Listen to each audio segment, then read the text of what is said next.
租用人有充分理由如因受傷或身體不適等而未能用場，而同時能夠提供醫生證明書，可透過系統提交電子退款申請。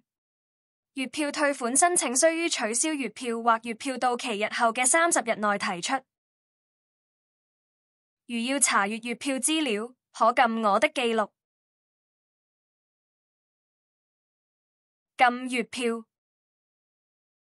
揀類型，撳公共游泳池。撳已逾期或者取消的月票。可以查閱到已經逾期或者取消嘅月票記錄。查閱月票詳情，請務必要記低預訂參考編號，用作稍後退款申請之用。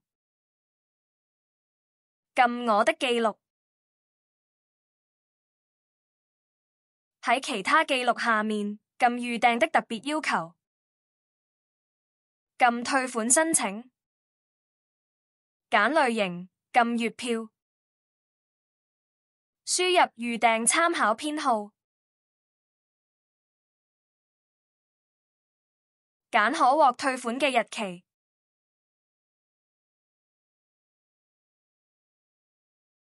揀日期後，系統會自動顯示可獲退款的日數。揀提交分區。揀退款原因。上傳證明文件。上載成功。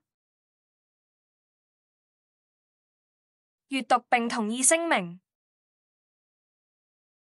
撳確認。